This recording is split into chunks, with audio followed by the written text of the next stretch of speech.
and kind of doing research. And I mean, one, we had our prep call and like we were just talking and vibing, which was great. And then I did my research as I do for every guest. And in your bio, it says you were feeling bored, you're feeling stuck, you're feeling frustrated, and you're feeling guilty. And I'm very curious because we have very similar kind of journeys, corporate world, having some type of feeling. And I'll kind of share a little bit about mine, but why guilty? That stuck out to me. And I'm interested, why guilty? Because on paper, I had it all and it didn't feel like enough. And I felt guilty for not being okay with what I had. Yeah. Yeah. That's really, that's interesting because similar, I felt like I did everything kind of quote unquote the right way, right? Like, yep. I did well in school. I got got a good job. I was excelling in my career. I got, found this awesome girl. I got married. We're about to have a kid. And I don't know if I would say that I felt unfulfilled. Mm-hmm. I would say that I felt like I wasn't maximizing my potential. That's right. And I think that was kind of the impetus for me to be like, you know what, like I need to branch out. I need to bet on myself once. Mm-hmm. And so as I kind of was reading about you and your story, and you talked about guilty and wanting more, even though you had a lot, like, what was it? Was there a specific moment? Or was there just kind of this overwhelming, like cascading feeling of, yeah, I don't want to do this for the next 15 years. What was that? So it's a snapshot in time. So not like a bolt of lightning, but there was a very specific time. So my son Davis is 5. And so he was born in 2017. At the time I'd spent years prior to that traveling, was always that person that would get parachuted into markets and go solve sales problems. And so to me, the dream job was running my own sales team in an environment where I didn't have to travel as much. And so I got that job. Literally while I was pregnant, I consulted for a company and was like, hey, after my maternity leave, you should hire me.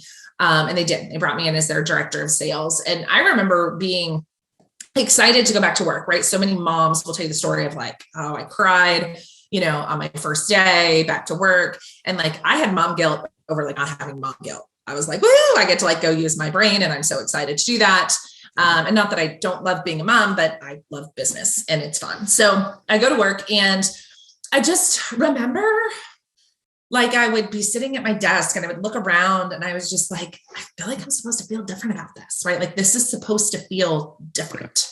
Yeah. And so like there was this period of time. So Davis was born in February, went back to work in April. I went to a conference in July and then wound up, I think, hiring my first coach in October. So there's that period from basically April to October where I just like, I thought this would feel different, right? Like I thought this would be different. I thought that this experience would look different.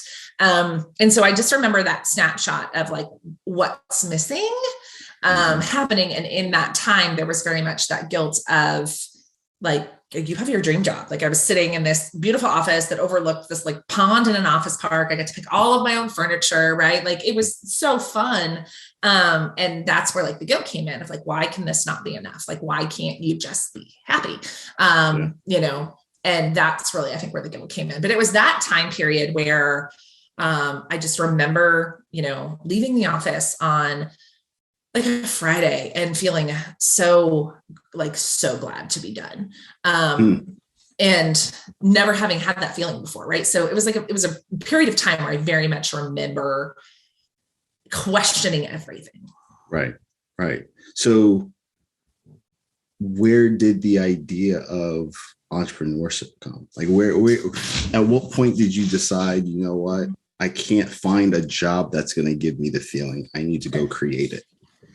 So I went to a conference in July of 2017. So I played in the direct sales space. I worked for a Napa Valley based winery. We did in-home wine tastings, and their annual conference was called, we lovingly called it Wine Camp, right? And so we went to Las Vegas, and went to wine camp, every new mom's dream. I was like, here's my kid, I'm out.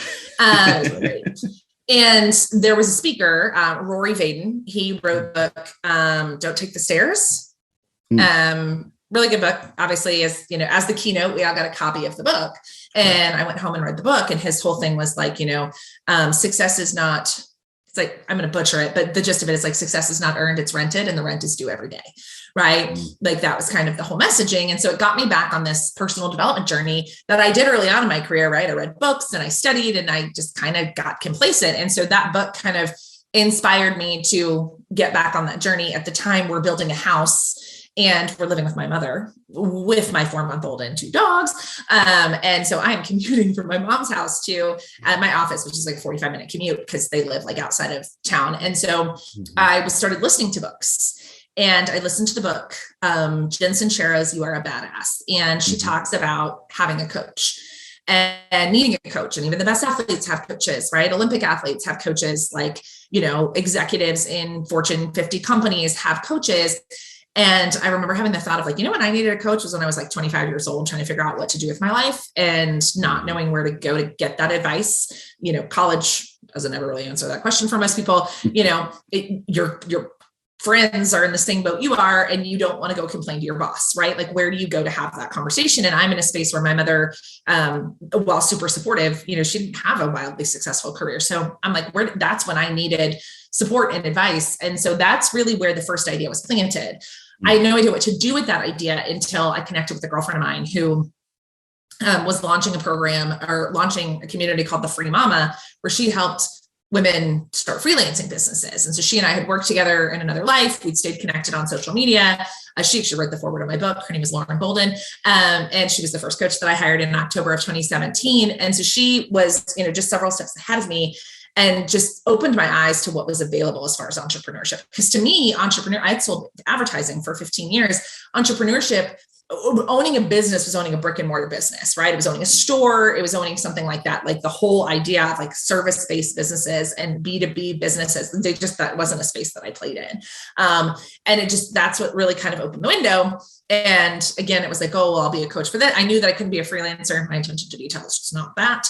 And so that's really where it started. And I just started reading books and talking to people and hanging out in Facebook groups and watching webinars and really learned all about like info products and, the expert economy and all of that. And it just kind of snowballed from there.